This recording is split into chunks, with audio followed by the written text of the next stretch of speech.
Hey everybody, how's it going? Well, Jennifer and I are up in Pleasanton. We got Steve Fox, who you've seen on my channel a couple of times, come and done some stuff with me. He's also a docent at the Niles Canyon Tourist Railroad, and he scored us some tickets for the steam excursion tomorrow, which is Father's Day. And so yeah, Jennifer and I are up here staying in Pleasanton, and Steve come over, and we were getting ready to have dinner at the sidetrack. Yeah. So anyhow, we're going to go have some grub, and then tomorrow we'll hit the train, and we'll see you then. All right, well, we just pulled up.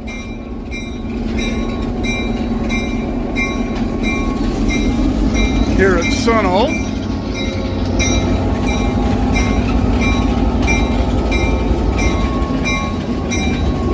And the inbound train just showed up. This won't be riding out the other way, I guess.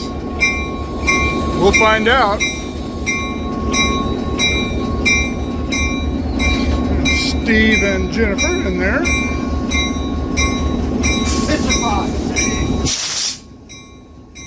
Weather's beautiful up here. WP Locomotive.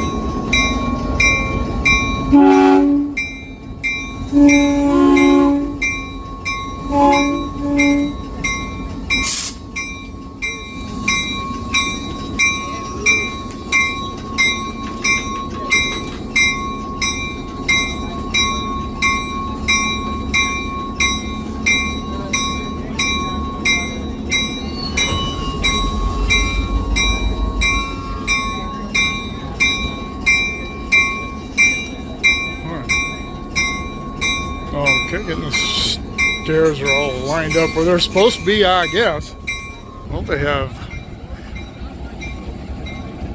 moved the train, or the locomotive,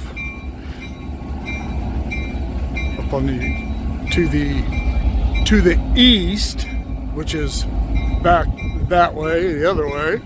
Ran it back around the train, and they're going to hook up here.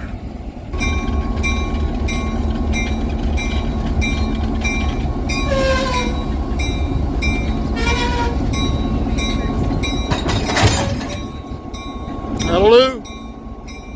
13, here comes the set.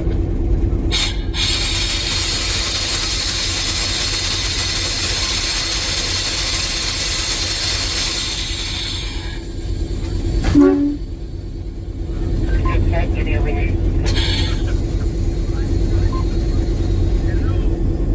our brake test now. Switch the locomotive end to end. We're going to do a continuity test.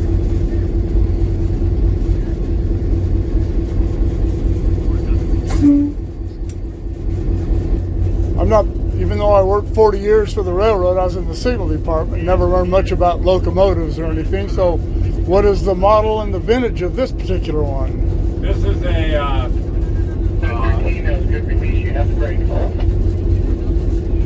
So the 13 has some good continuity. We have the brakes. This is called a GP7.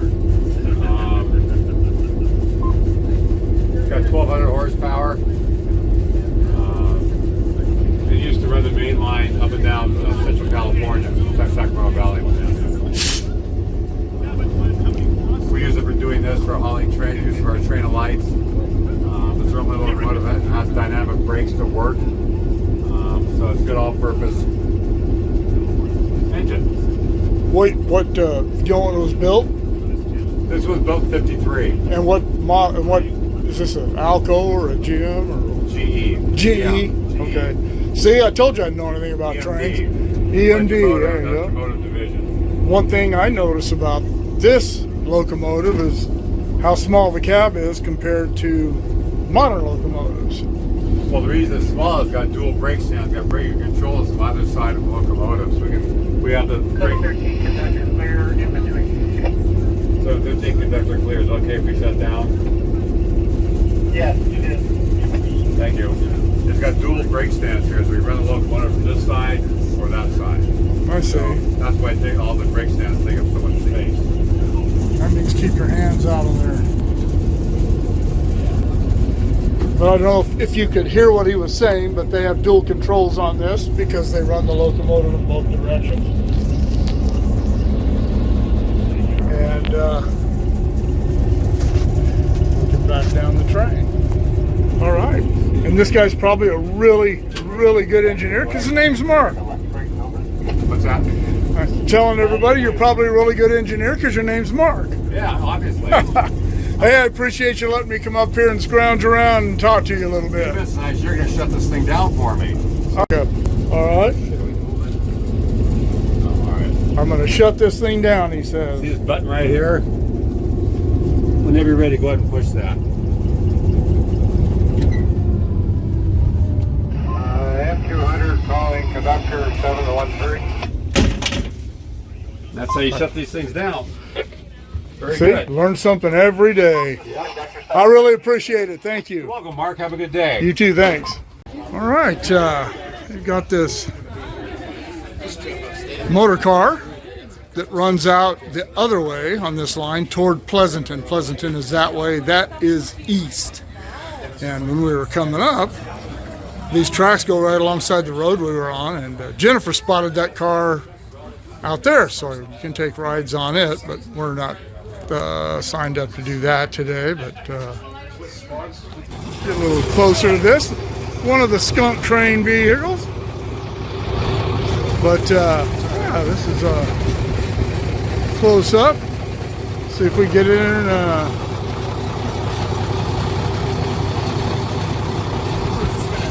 get these guys to explain a little bit about this. All right. Well, inside the M200. It was originally a gas-powered motor car. It has a diesel engine in it now. This was built in 1926 and was originally on a road in Washington State. This is something that they just started doing. Evidently, this is the first week that it has been running up here. So yeah, agreed to let me come up here and look around. So there you go, inside the M200 trolley car. All right, this is what year's yours, Steve? 72. This is Steve's 72 Oh, the Chevelle, 71. They split this. Yeah. and beautiful car. Yeah, this is his baby. This is actually, he came down to Bakersfield to get some parts for this thing, and he got in touch with us a few years ago, and we met for lunch that day, and that's actually what got him down to Bakersfield and got us together. We've been friends ever since. Oh, looks like you're playing golf. One of the things that I didn't know about this line, because I didn't know anything about it at all, is that this was the last segment of the Transcontinental Railroad. The first, when they completed it from Omaha to Sacramento, this segment was built to connect Sacramento to San Francisco, and this was the main line. And it was abandoned in 1984 by Southern Pacific between Tracy and Niles. We're at Sunhole, and we're going to be going out to Niles, where this line still connects with the main line out there, I guess. So I'm told. But yeah, so a little bit of history about this line. Pretty interesting. All right, we're on the move. We're sitting in the inside car right now, but we're going to get up and walk around as things go along. But, oops, there we go. That's better. But,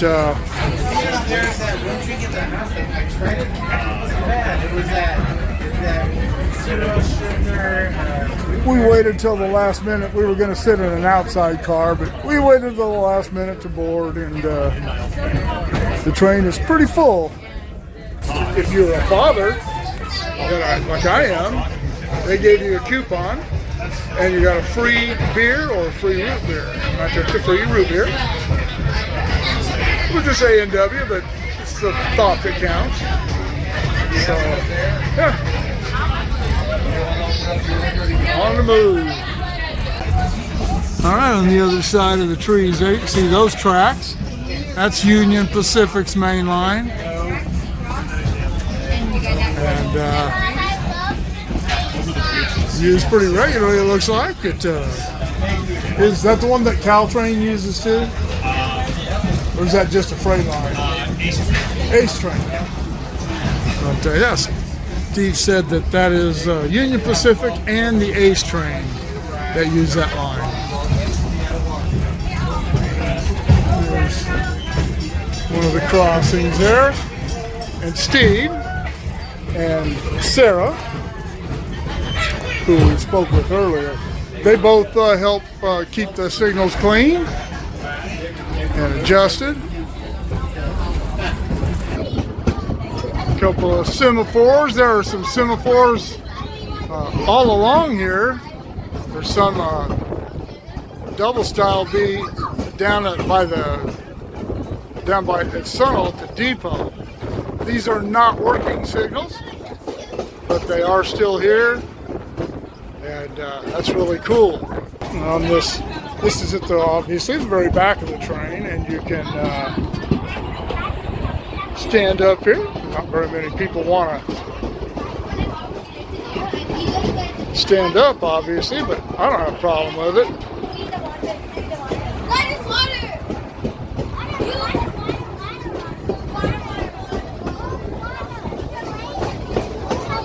Steve said there's a yard coming up.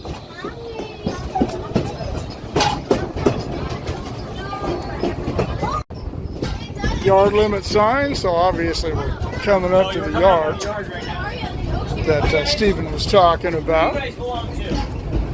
This conductor here, his name is Mike, and he's a longtime friend of Steve's.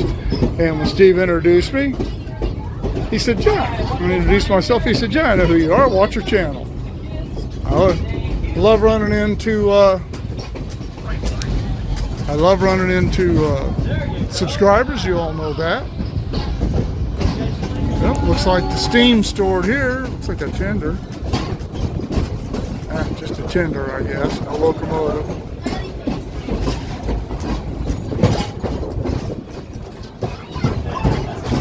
Oh, it is a little. Look at that.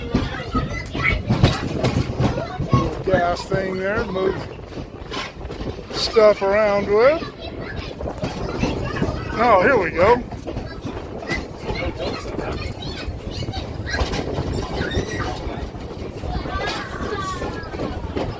You caboose aficionados, there you go.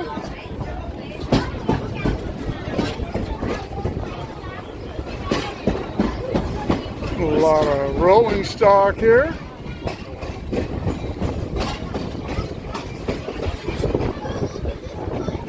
Army locomotive. Remember, I think it was at Barstow where we saw. Oh no, it was at the Nevada Southern, the Nevada State Rail Museum in Boulder City, where we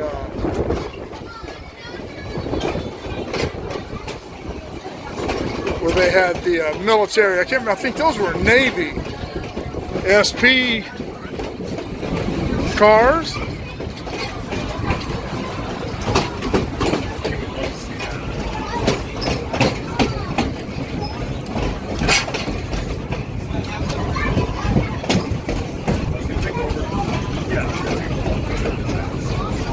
Another switcher.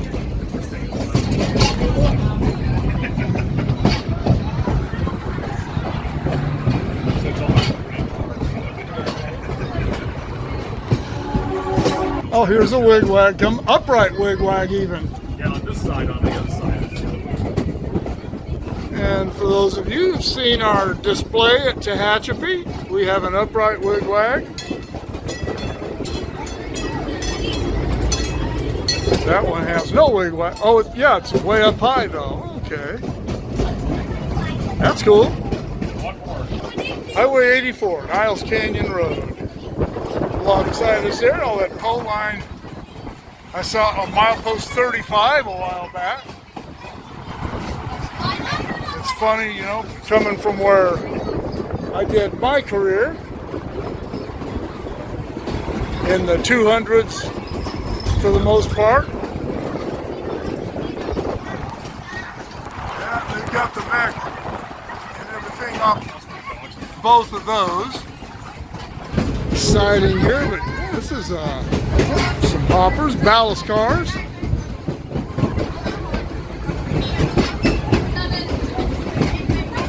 United States Air Force.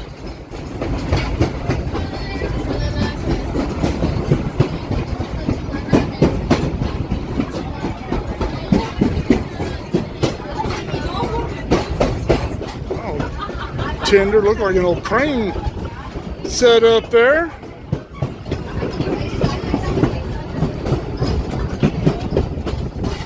Yeah, it's pretty scenic.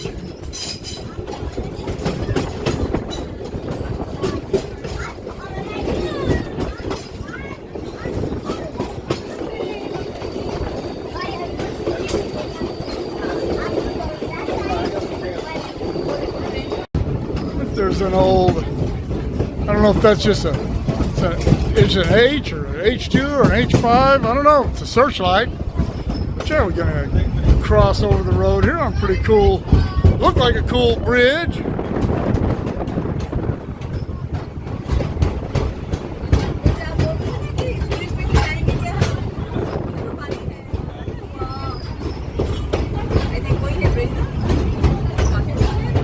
$1896 is the date that's cut into this bridge.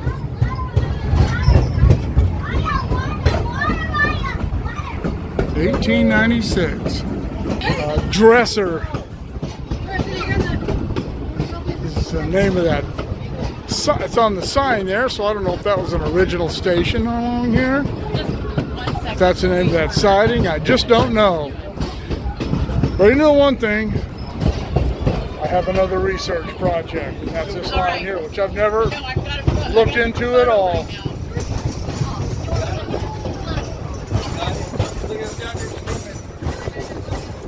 This one, I believe it says 1906. Yeah, 1906.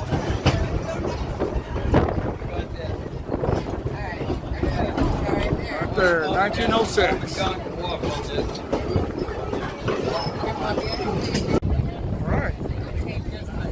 Steve said this is Niles. That dual gauge track there. Yeah, this is where they will turn the locomotive, where I understand, set it back behind us. Oh, okay. Here is the other end of the Y, and the track over to the right is actually UP. Their main, you said Amtrak uses that as well? And that goes to Oakland, which is that way? Okay. And then there's another, is that a UP that crosses over it down there further? Yeah, that's the one that came through the canyon. Okay, so there's an interlocking down there somewhere. All right, well, we're gonna move this around and we'll see what happens. This lets you gonna run it around us. They don't need to turn this locomotive around, as you saw in the cab. It can be run in either direction.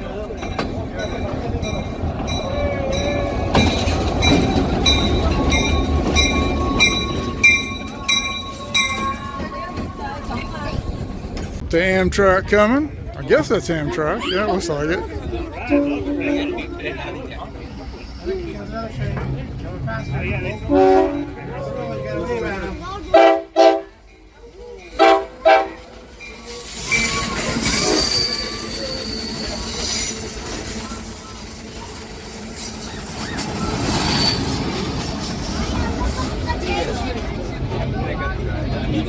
That's cool.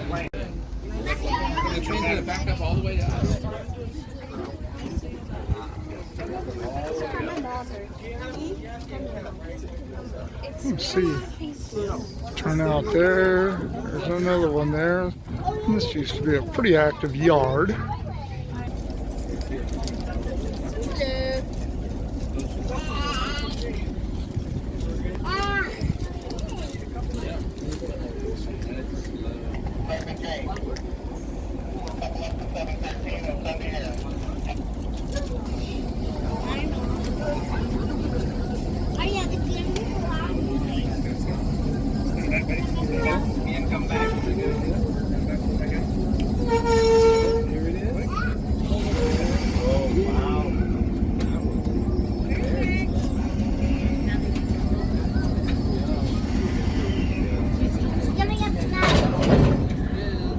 That'll do.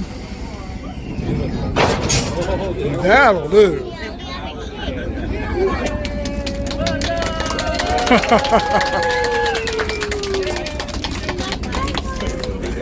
What a crowd, what a crowd. All right, we are underway. Headed back. And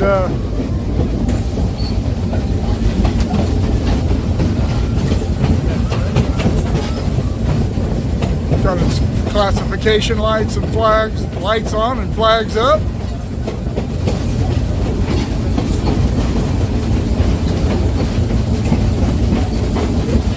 So yeah, I wanted to get this.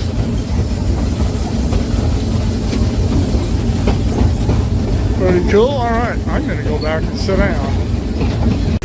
And I do want to say that the creek that the bridges go over that's running alongside us here is Alamita Creek. There you go. Facts matter. Another thing that, about the Niles Canyon Railway is that I wanted to do via steam, but they don't do this, run the steam engines in the summertime because it's too hot. So maybe we'll come up here and do a winter run. Steve said they do a call a train of lights during that season. So who knows? I told Jennifer yesterday when I was trying to figure out where the heck we were up here, I said I'm never coming up here again. But now that I know that my way around Pleasanton a little bit, and I have a guide and Steve, we'll come back up and do this again sometime. All right, well, cool ride, and we're back at Sunhole. Gonna get my nephew Connor something from here. And then we're going to go to Niles and have lunch and then go visit the yard, which we've been given special permission to go check out. So, yeah, let's see what happens next. Well, once again, I've ended a video just dumping all of you off. Sorry about that.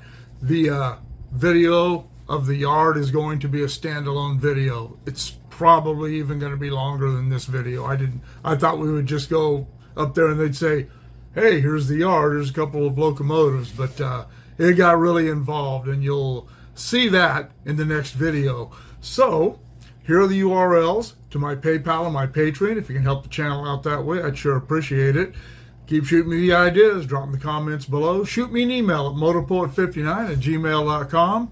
Like, share, subscribe, click on the bell if you want to be notified of future content, and we'll see you at the yard.